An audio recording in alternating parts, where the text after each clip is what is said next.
Viewpoints on the talk station FM 107 AM 1240. All right, I'm looking for all the candidates now filing for the 3rd Congressional District, and as I understand, there are about 20 candidates. I don't have all the names in front of me right at this point, but I'm surprised. I'm hearing names that I did not anticipate running, particularly on the Democrat ticket. So we have at least 2, possibly 3, and maybe 4 Democrats that will be filing between now and tomorrow at 5 o'clock. And as a matter of fact, that is the final day for filing for the 3rd Congressional District. All right, we have Marc Rotterman joining us this afternoon. I'm looking forward to this conversation because I'm going to throw a bit of a question to him he's not anticipating. But first, to remind you, Marc, of course, can be seen as well as heard every Friday evening at 8:30 on WUNC-TV's main channel, 9 o'clock on the digital channel, and then Saturdays and Sundays. I'll give you those times a little later on in the program. But the idea here is to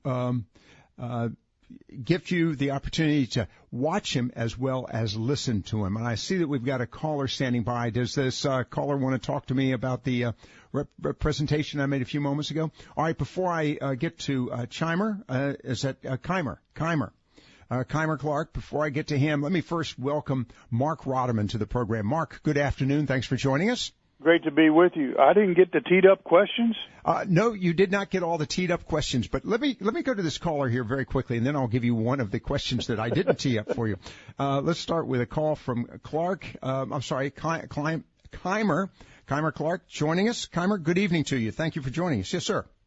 Oh, yes, sir. Thank you for taking my call. I hadn't called anticipating getting on the radio. I just had calls from several of my friends saying I should probably call in. My name is Keimer Clark, and I'm running for Mr. Jones's vacated seat on the Republican ticket. And my friends and associates have been calling and saying, "Hey, Keimer, that you need to tell him how to pronounce your name." You got it. And so, yeah, it's no big deal. It's not the first time that's happened in my life, but it's spelled Chimer, but it's pronounced with a K, Keimer. Okay. Well, I'll tell you what.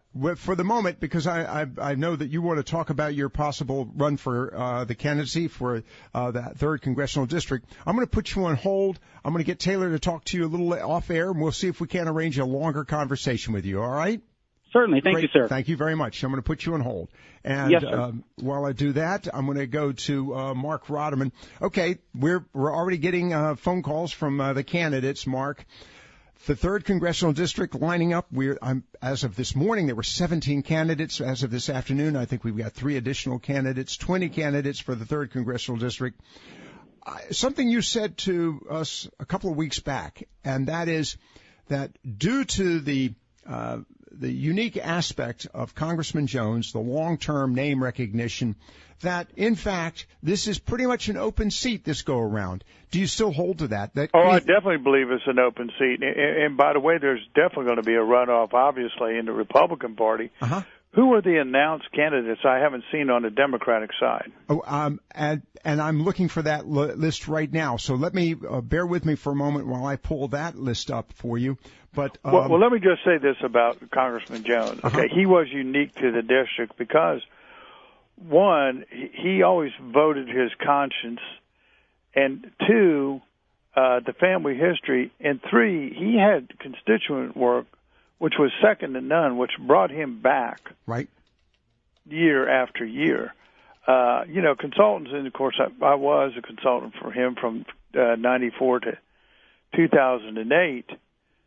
Walter, he understood that there's going to be back and forth with campaigns and ads and all that, and charges and counter charges. But the truth is, he was just comfortable with him, what he was doing, and it really never bothered him. It just didn't bother him no matter what they threw out there.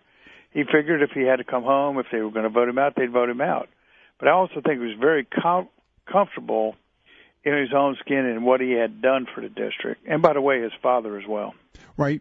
Now, by the way, I'm looking at a list, and I don't think this list is fully complete, but to your question a few moments ago, Paul Beaumont, Richard Boo, or I think it's pronounced Boo, B-E-W, Graham Boyd. They are, let me start with this. Paul Beaumont, he's a Republican. Richard Boo, B-E-W, a Democrat. by the way, a retired USMC colonel, if I understand that correctly. Graham Boyd, a Republican. Shannon Wilson Bray, a Libertarian. Celeste Carnes, a Republican. Gary Series, I hope I'm pronouncing that last name correctly, a Republican. Keimer Clark, who we just heard just a moment ago, Republican. Greg Holt, a constitutional member of the Constitutional Party. Ike Johnson, a Democrat. Phil Law, Republican. Jeff Moore, Republican. Greg Murphy, Republican. Michelle Nix, Republican. Dana Outlaw, mayor of New Bern, Democrat. Joan Perry, Republican. Ernest T. Reeves, a Democrat. Phil Shepard, Republican, and Michael Speciale, a Republican. And I am privy to other Colonel names. Francis DeLuca will get in tomorrow. That's what I was wondering. But I'm wondering whether the mayor and the attorney general, not the attorney, the district attorney, what are those gentlemen's names? You're talking the Thomas brothers, Scott and Alan Thomas. Now, I wonder if either one of them are going to get in. The rumor is that I heard earlier today, and I'm hesitant about mentioning that one of the two will go in, and I'm pretty confident it's somebody who's lived in Greenville very recently. So we'll leave it at that without me necessarily. But one, they're self-funders, and two, they don't have the high mountain because there's not as many folks as there is in the Republican primary. And by the way, I think we need to remember that Phil Law, the former Marine, got 27% of the vote last time. Yes. I would say he's definitely in the hunt, bar none. Well, it's the other aspect of this, and this goes back to the fact that I've just mentioned to you 1, 2, 3, 4 Democrats already filing in anticipation of a 5th, maybe a 6th by tomorrow afternoon. This race is not necessarily a slam dunk for Republicans. You've said that in the past. No, I think it's the best chance they've had since Martin Lancaster, who Congressman Jones defeated in '94. And you remember, Walter just wasn't swept in with the Gingrich tide. He got 53% of the vote. Right. So, and he earned that, and he was outspent. But I really think that this is a unique situation. And what I've been hearing is the Democrats are going to get one of the Thomas brothers because they feel like one of those gentlemen would be the best choice to go against whoever the Republicans put up.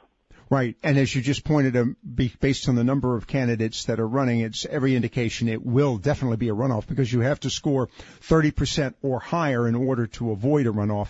That's going to be tough with this many candidates in the play. The question for you, Mark, and we're going to get onto national politics here in a few moments, so the great way to segue into this. The issues in Washington, D.C., do you think that they are going to play a role in this race, or is it going to be, for all intents and purposes, I'm going to use the word, a parochial race, focused primarily on this district, its needs? What I would say to you, didn't mean to interrupt, let me just say this. I think the Democrats will run a parochial race, but I think every Republican will try to attach themselves to Trump. Very interesting. Pure and simple. Remember, in most of the polls that I'm seeing, and I see a tremendous amount of public and private polls, even though I'm no longer in the business, this is the Trump party in North Carolina, and that's it. It's not your grandfather's party. This is 83% of Republicans approve in North Carolina of the job that President Trump is doing. All right, I've got another caller standing by. John, I'm going to get to you in a moment. This is very interesting.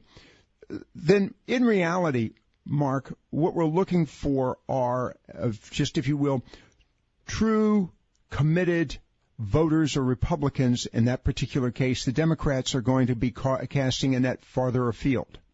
No, that's right, and they'll be playing a general election strategy. But let me just say this, okay? For the Republicans and candidates, and some of them have called me and think they're going to run TV and win this. This is just a turnout election. It is. And now, if I were involved, which I'm not involved, state that categorically. Best money you can spend other than turnout, is radio in that district, because the 3rd district is largely a legislative district, and there's a huge landmass to cover. That's true.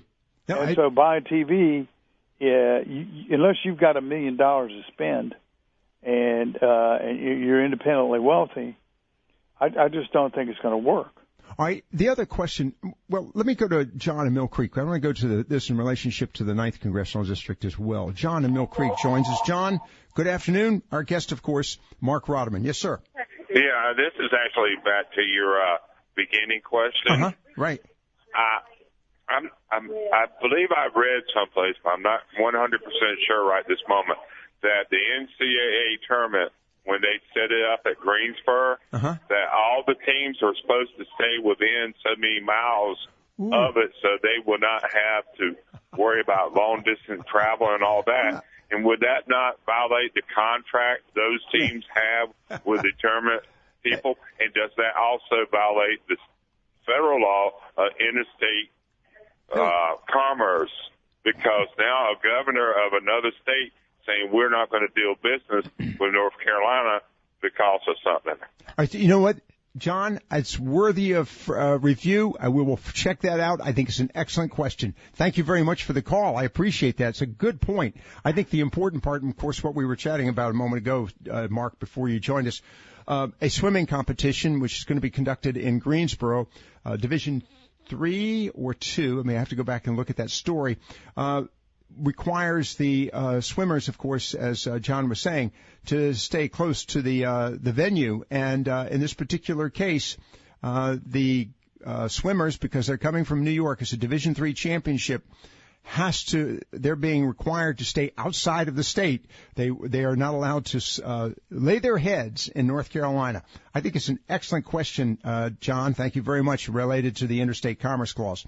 Back to you on this one, Mark. The 9th Congressional District, that, of course, is a race that, well, seems to be Dan McCready's to lose, but is that the case? Or, I mean, are we oversimplifying that situation in that race? Well, we're not oversimplifying it, but just remember, even with the ballot controversy, and he came within 925 votes of beating Pastor Harris. He lost, so I'd say he has a leg up. And the other thing is, while they're all fighting it out, and if he doesn't get any competition by tomorrow, he's got the ball, he's running down the field, and there's nobody there to tackle him, so he can just drive his name idea up. That's where TV will matter, mail will matter, and he can establish his own identity. And by the way, okay, now I'm not taking a position whether I'm for or against McCready, but let me just say, when he came out and said, "I'm for the country before the party," that is smart politics. That's old blue dog Democrat candidates. That's very smart in that district, because a lot of that district is very, very rural. And yet, as you well know, too, Dan McCready is a former Marine as well. So, I mean, he has not endorsed AOC or any of these wacky socialistic programs. He's kept to his own identity, and I think he's been pretty smart about what he's doing. I've heard Senator Tommy Tucker is going to get in, possibly Senator Dan Bishop, and so we'll see what emerges there. But clearly, whoever comes out of the Republican Party is going to spend some money and have to then return around and spend some more money for the general and catch up, where McCready will probably be going around the country on the weekends raising tons of cash. So good point. You don't anticipate. If I were going to handicap it, I'd say it's a 60-40 race right now in McCready's favor. All right. Marc Rotterman with us with Front Row, host of Front Row. By the way, watching this tomorrow evening, I'm going to be interested a little later on to hear what he has on the agenda for tomorrow evening program, starting at 8:30 on UNC-TV's main channel, 9 o'clock on the digital channel, and then Saturday and Sundays as well. I'll give you those times a little later on in the program. First, let's take a quick break. We're going to be back with Marc Rotterman.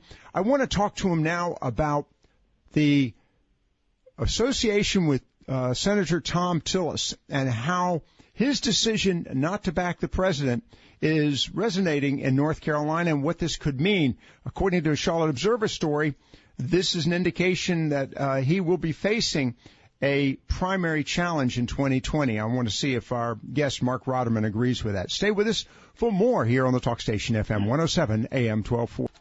Viewpoints on the Talk Station FM 107 AM 1240. Marc Rotterman with us, host of Front Row. Mark, I do want to talk about some of the issues in Washington, D.C., but before I do, very quickly, I want to stay with North Carolina for a moment, talk about the position of Senator Tom Tillis and a story I read earlier this week from the Charlotte Observer saying that his decision not to support the president on his efforts related to the wall basically is opening the door to a primary challenge. Quick question, it's still a little early for that determination. Or is it? Is the situation? No. I think he's opened himself up, and I hear a lot of discontent between from grassroots conservatives as well as grassroots funders. Let me just say, I think his argument is specious in that, well, if we do it, if the President Trump does it, then it opens it up and calls a national emergency for a Democrat to do it. Well, it's been done 58 times, and clearly the 1976 law allows, it's so broad that most people who watch the Supreme Court, people who are knowledgeable on those issues, say it's just going to sail through and Trump will get it. And by the way, they can take it to court, but the 9 yards of it is that while it's in court, he could still be building the wall. Right. Yeah. So I think he should have done it after the omnibus bill 2 years ago when we had the House and the Senate, when Republicans had the House and the Senate. He didn't do it. All right. But I just don't think that the argument that Tillis and others, and frankly Rand Paul and some of those folks and Collins and Murkowski, I don't think their argument holds water. And by the way, I will tell you, I'd be surprised if Tom Tillis does not get a primary challenge. Yeah. All right. To your point a moment ago, the fact that the president can go ahead and start building the wall, he can. He has the privilege of doing that. And if the court and should it end up in a court case and he should lose, well, the wall's already built. I mean, it's just there. Well, some of it is, but strategic fencing works. I know. In Yuma, Arizona, and by the way, in San Diego, apprehensions are down 90 to 95%. Wait a second. It does work. What other aspect of this?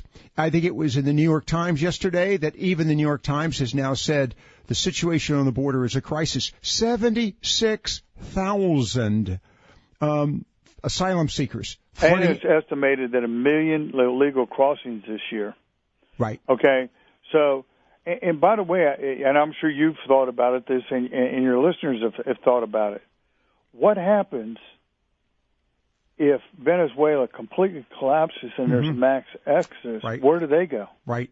It was very interesting. I was listening earlier today to Todd Starnes, and he was talking to a guest who made comment about the fact that, sadly, those coming from the isthmus, from Central America, are basically automatically welcomed into the country. They are basically, identified and then set free because of the current asylum laws. And so that's correct, and that's wrong. And they're told to come to court, and only 2% do come to court.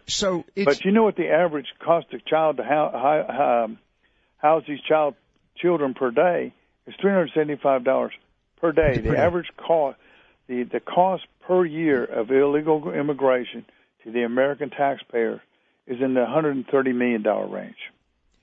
So a wall for $5 billion doesn't look like a bad investment. No, it does not. All right, let's move to another issue associated with the events of the past week, and of course that having to do with Ilhan Omar and an effort on the part of Democrats to censor Ms. Omar, and it's not going very far. What impact does this have on the Democrat Party?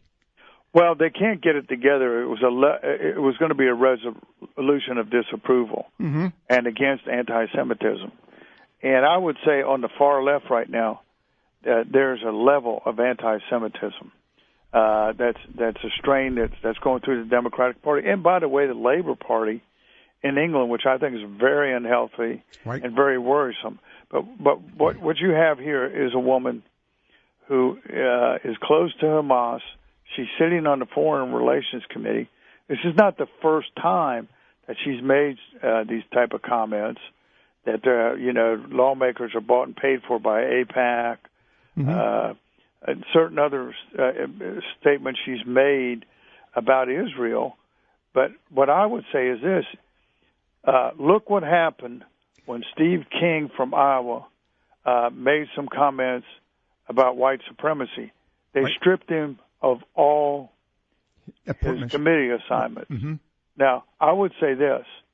I don't think this young woman from Minnesota should be on the Foreign Relations Committee, period, and getting intelligence briefings from the CIA. I just don't think it's correct. I think it's bad for America, and it's very problematic. But what we don't have here is, I think, the backbenchers, being AOC, Ocasio-Cortez, people like Tlaib and these others, they're driving the agenda on Pelosi, and I think she's lost control. That's Rashida Tlaib we're talking about in addition. All right, here's the question for you, Mark, and let's go to the topic of a kind of a broad approach that the Democrats have recently taken on. We've got definite socialist candidates. We have candidates who represent a more urban market. Rashida Tlaib is one of them. We're talking about Ilhan Omar, as well as, of course, AOC coming from New York, Queens. We're looking now at a divide within the country, and I'm wondering if the Democrats, shall we call them the old line, the conservative Democrats, I'd say the moderate liberals. Are they going to be able to be comfortable with this party as we approach the presidential election? That's an astute point. Let me just say this, and I pose this question, and it probably will pose it on tomorrow's show. Can an old school Democrat, moderate Democrat like Joe Biden, win in a presidential primary in the Democratic caucuses? And I think that's an open question. And I think what they're moving is so far left.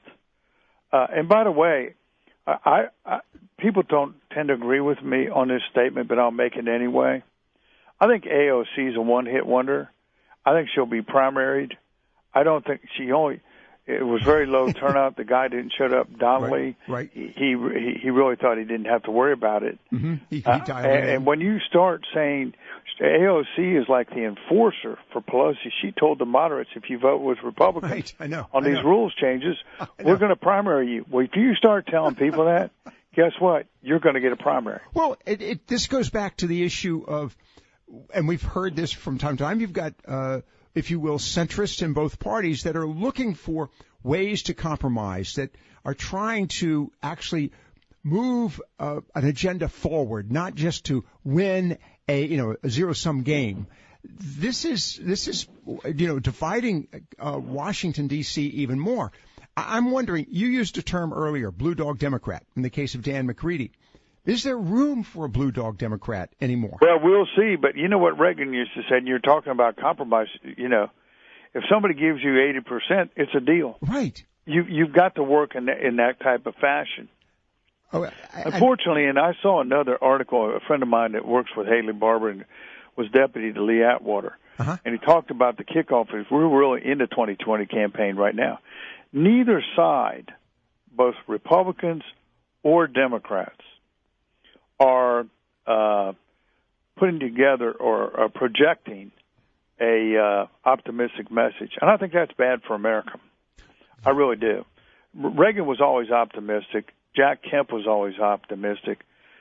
I think we're losing people because of the constant attack. And now you've got 8 investigations going on the Hill of Trump and people around the President Trump.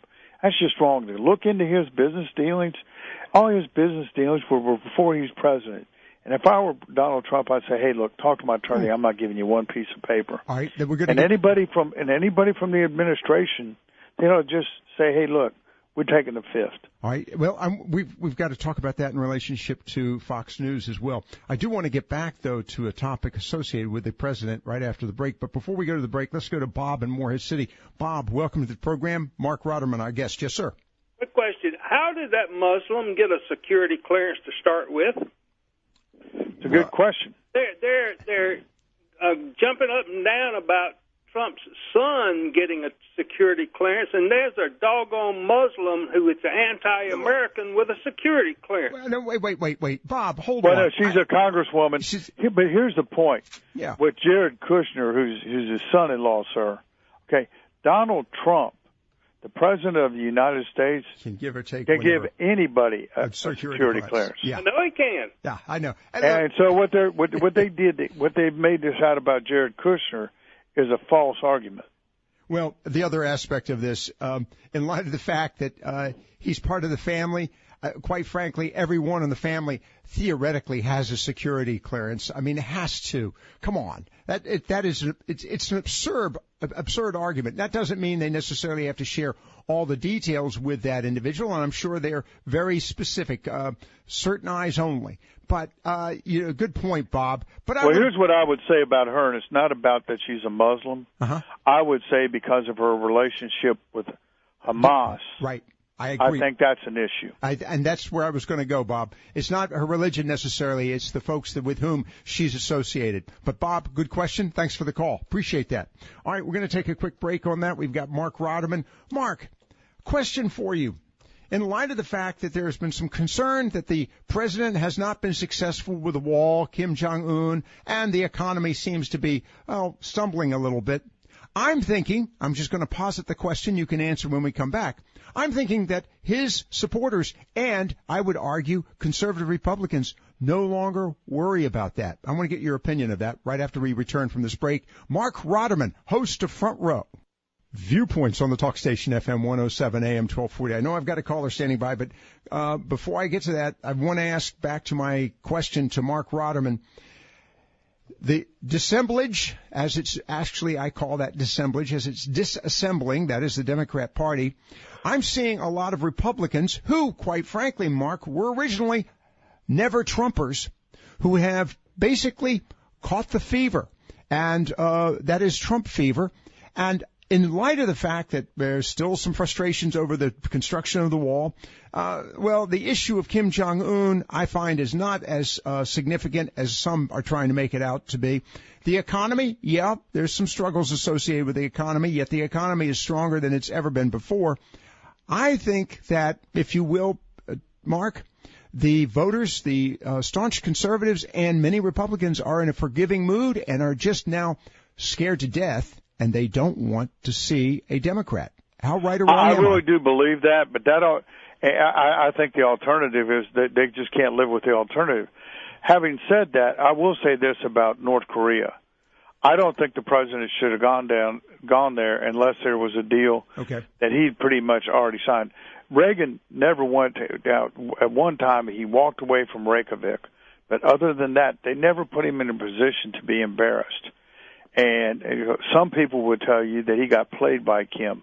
I will say this. I think Donald Trump doesn't like to be played.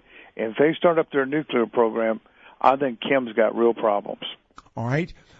Mark, let's go to Gary in Oriental. Gary, very quickly, because I want to find out what's on tap for tomorrow evening's Front Row. But go for it, sir. Okay. Hey, Mark, I want to step back to this whole thing with Omar and Tlaib. Here's what I cannot get my head around. And I want to know how and why this is falling apart. We have the party, the Democrats, that everybody's inclusive. Oh, my gosh, don't say anything about the LBGT, BR549, queer society, whatever. And everybody's inclusive except for the Jews. They are clearly on board with supporting somebody who is so clearly anti-Semitic to our our number one ally in the Middle East, the only democracy in the Middle East, and we have Republicans out there, too, that don't stand up and fight and condemn this and get her out of there. What the hell is going on, Mark? Okay. Where are the people, where are the Republicans standing up and say, this cannot stand? And you know, it makes me mad. We're paying for this. Yeah, we will not stand for it. Where's Kevin McCarthy? See, here's the thing that really bothers me, Gary. Other than Mark Meadows and Jim Jordan, who's out there defending and helping the president? Nobody. Absolutely no one. He's all on his own. And it's a damn shame what he has to go through. But, I grew up in the 50s, and I used to live next door. This is just a personal anecdote to a gentleman who was in Auschwitz. And one day he showed me his number. Huh. And they starved him almost literally to death. Right. And he only lived to be 53 years old because he had been starved so much it weakened his heart, and he had a heart attack and died. Yep. I mean, people need to understand what this is really about, and it's not going to change because some of those countries, they won't recognize Israel. They're never going to recognize Israel.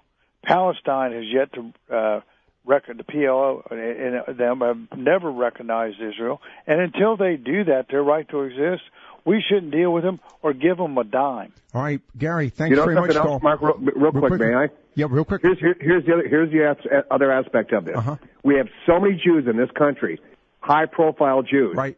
And why in the world would a Jew, of anybody that's Jewish, stand back and not condemn these two up in the U.S. Congress? I don't get it. Where's Mark Zuckerberg? Yep. Thanks very much, Gary. Appreciate that. Good question on that one, Marc Rotterman, Mark Zuckerberg. All right, let's wrap it up with you. I want to know what's on tap tomorrow evening. We'll be talking about America's debt crisis. Of course, the governor released his budget. We'll be talking about the Democratic divide in Congress. And I don't know if you saw it at CPAC, but the president has indicated he's going to sign an executive order about free speech on campuses. So it should be a lively show. Who's going to be your panel? Mitch Cook out of the John Locke Foundation, Morgan Jackson, the Democratic consultant to the governor. We'll have Joe Stewart, a political analyst, and Donna King with WPTF Radio. All right, that's tomorrow in the evening, 8:30 on the main channel, WNC-TV, 9 o'clock on the digital. Then Saturday, 4 p.m., Sunday, 9:30 a.m., all on digital channel, and then noon on Sunday on WNC's main channel, Front Row with Marc Rotterman. Mark, as always, thanks for being with us. Yes, sir.